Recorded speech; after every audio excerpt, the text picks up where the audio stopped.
Thank you so much, Mr. Chairman, and thank you for inviting me to come speak to you about a topic that I have become obsessed with since 2016.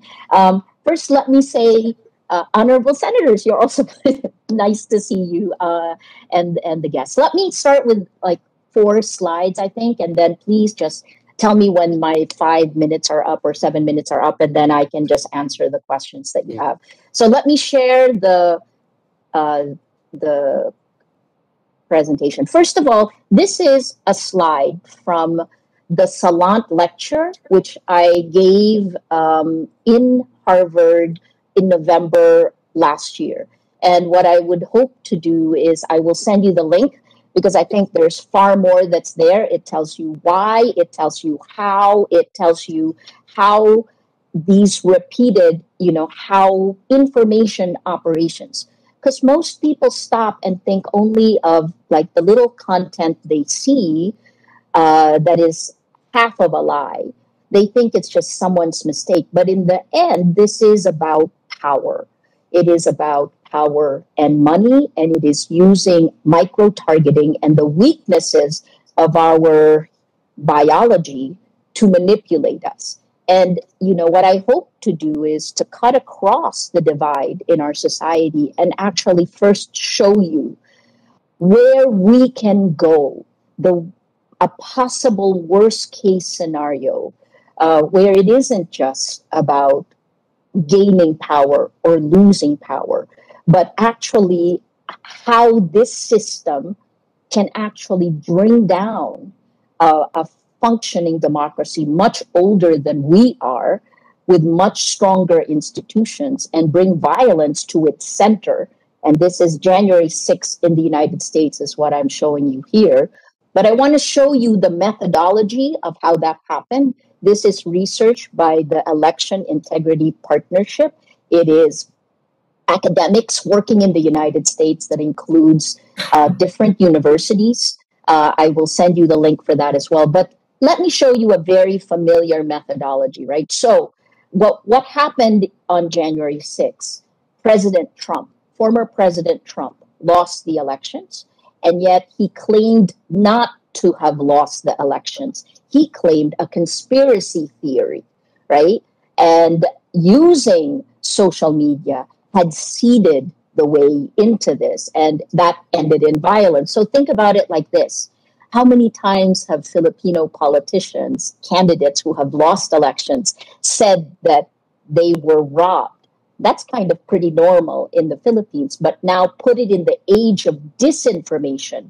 If you have an expert who knows how to do this, it can lead to violence. So disinformation is directly connected to elections, which is directly connected to national security. Here's what happened in the United States, right? This violence, the conspiracy theory of election fraud, stop the steal, hashtag stop the steal, was actually seeded a year earlier in August 2019. And it was seeded on many kind of offshoot groups, but RT was the one that was identified by the academic groups. It was Russia Today, right? The very same group, by the way, that is that PCOO has partnered with to train journalists, supposedly, and to train their own groups, right? RT is a known propaganda unit, and it has been flagged for lies. That was August 20th. They introduced the narrative. And then you have later August Steve 19. Bannon, August 19. August 2019, Yes. right? August 2019, so a year earlier. How did it get mainstreamed? Well, Steve Bannon on YouTube then takes that narrative and it spreads. And this is in August of 2020, a year later. And then after that, Fox, Tucker Carlson of Fox picks it up. The YouTube video is seeded in different closed pages, so that mainstreams it. And then Tucker Carlson brings it to mainstream media. And then you have the super spreaders. So by October 2020, QAnon, which, by the way, has a link to the Philippines, right?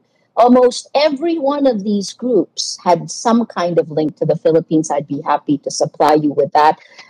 And on October 7th, 2020, QAnon drops it, it spreads. QAnon has now been taken down by the social media platforms. And then it comes top down from President Trump. He calls people out, and we have violence on January 6th. The United States is still dealing with these implications. And the reason why I'm so afraid of this is because, as the bureau chief in Indonesia, before the age of social media, when there was Muslim Christian violence or ethnic violence, that it wasn't violence at that point, but it's very flammable. And when you do that, which is exactly what informations do, when you throw a match in a very flammable environment, it becomes impossible to control. So I think this is, where these disinformation becomes a scorched earth policy. Let me show you a study by UNESCO and the International Center for Journalists that looked at the attacks, now looking at it as big data against me. And I think many of you here have also gone through this, but this was released last year by UNESCO, done with the International Center for Journalists, looking at attacks against women journalists. But, you take it further, women politicians have also been inordinately attacked in the Philippines. Our data shows that women are attacked at least 10 times more than men. So there is gendered disinformation. But these things are very interesting, the statistics. 73% of women journalists experience online abuse, 25% physical threats of physical violence, and then 20% actually that violence moved into the real world.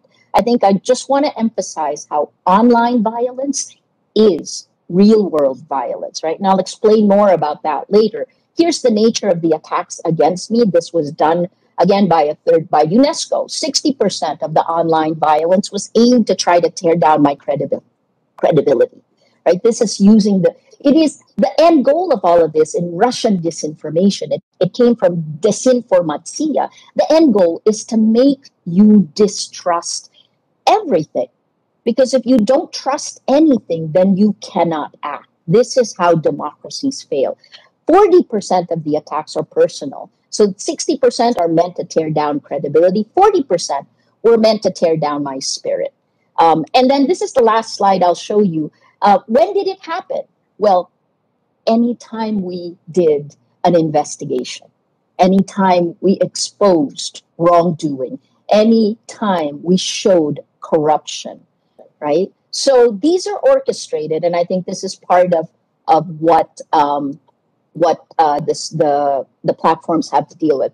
I just want to end with something you would have heard me say, and again, I'll send the link for the entire presentation. But there's one phrase that captures the problem we have at this time, and I will show you the data from the Philippines if you want, because I think that's what makes our research unique, because we were Facebook partners, because we were aware very early on in 2016.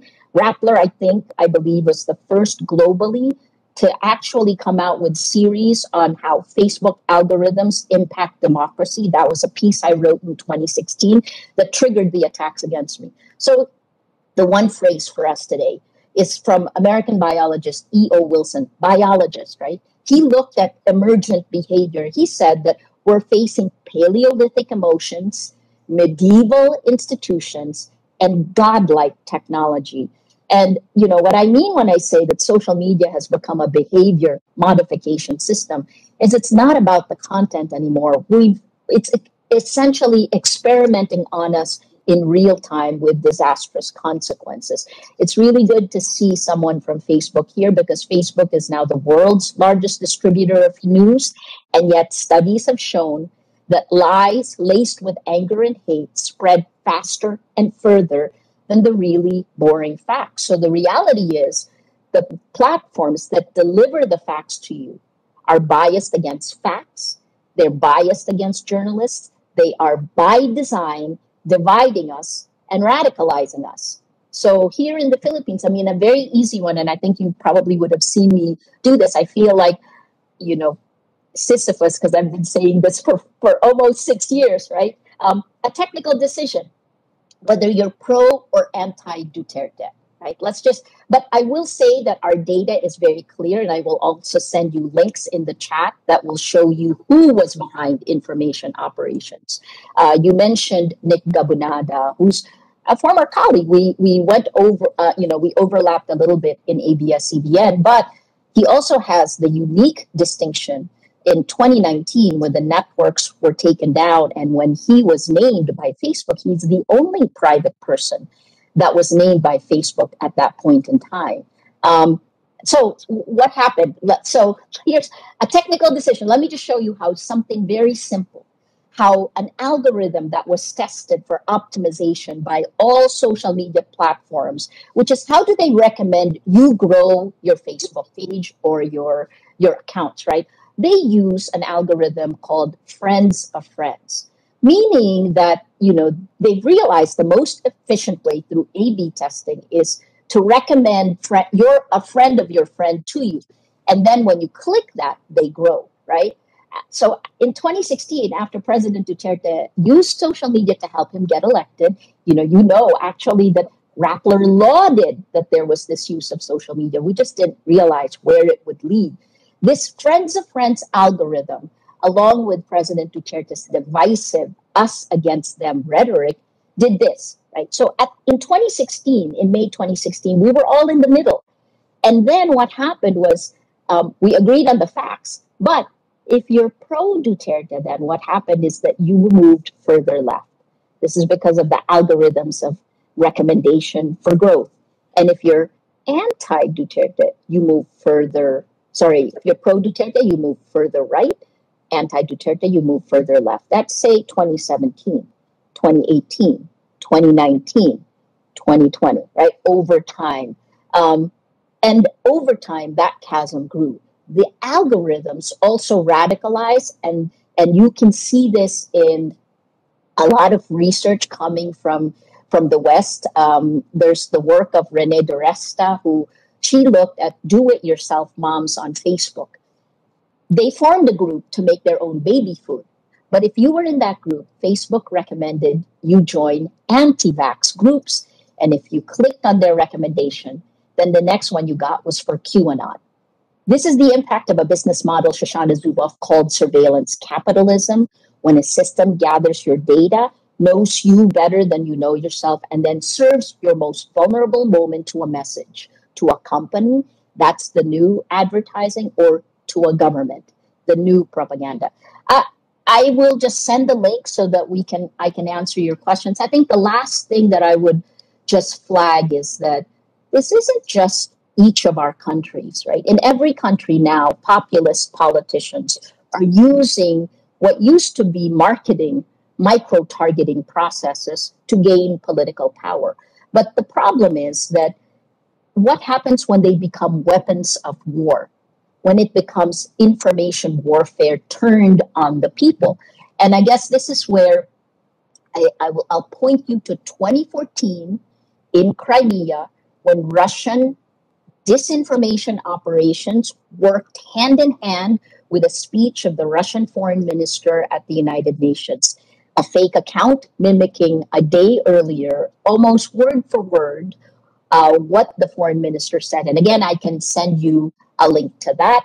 But essentially, it changed. It allowed for the annexation in the 21st century of Crimea, right? So the last thing, Russian disinformation, where it all came from. This is a quote from former KGB chairman Yuri Andropov. The word is disinformatia, right?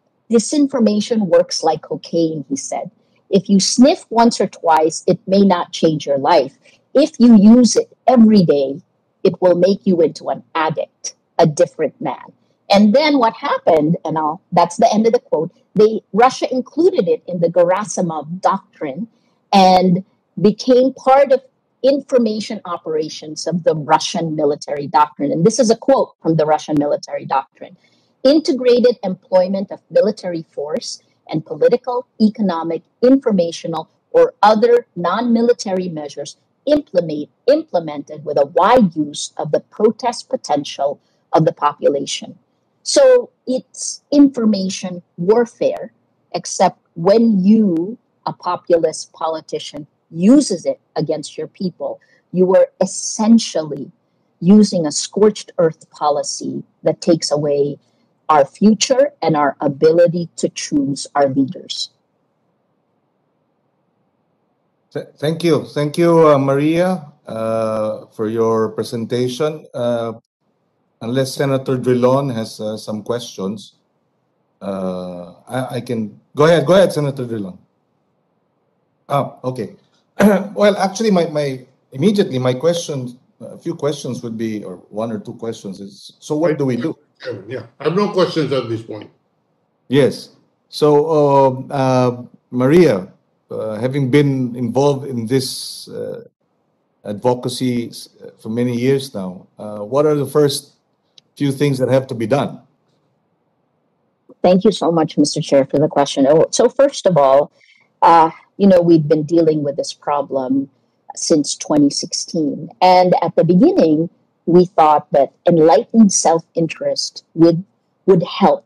Like maybe the platforms didn't know about it, so we shared the data with them. As you know, Rappler remains a Facebook partner. We're partners also with the Google News Initiative and Twitter, right? So because we believe technology is the future, but now you need technology to fight technology. The short answer now for you is that it requires governments to step in. In the Nobel lecture, I talked about how an atom bomb exploded in our information ecosystem. That's essentially what happened. Because if you don't have facts, which is where we are today, facts are debatable. If you don't have facts, you can't have truth. If you don't have truth, you can't have trust. Without that, you have no democracy and you can't actually work together, right? In anything, including climate change and all the other parts. So what are the things to do? Well, in the West right now, because these are American companies, that's the irony. American companies that should have American values are the ones that are actually enabling the rise of fascism globally. And we're seeing this. So what is happening? In Europe, the EU has the Democracy Action Plan, where they actually have legislation. I had testified last year in one of the hearings, but their legislation has already passed last December, one of the committees, and it is now going through Parliament. This is the Digital Markets Act.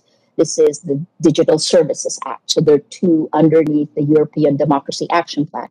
The UK has its online harms bill, and the US has attorney generals in different states have filed cases along with other groups against Facebook.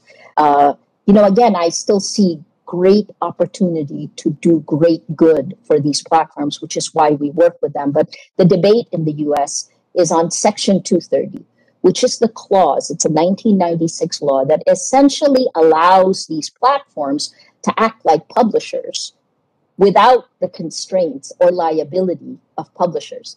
And I guess when you ask me, what can we do in the Philippines? Well, the Philippines has no Section 230. No. And in many ways, I guess this other part, right? Because we're out of time. If we don't have an integrity of facts, we will not have integrity of elections. And again, if you look at every study of fascism globally, you go back to history, they first tear down the facts. So once we're at this point, you have to look at what existing laws do we already have that can actually put guardrails on this godlike technology. Again, that's as far as we've gotten. I think that we've done the research. I will send links here of all of the different things we've shown you, how we've been manipulated. We've shown you how the government has used information operations to deal with attacks on its performance. Actually, I wouldn't even call them attacks. I would call them reports on their performance, something very simple, like the SEA Games. And I'll put that link here in our chat. And how what happens is when you do the report, you're attacked. instead of actually having any kind of accountability or even acknowledgement. This has to stop because it tears apart the very foundation of the Philippine Constitution, which is all about checks and balances.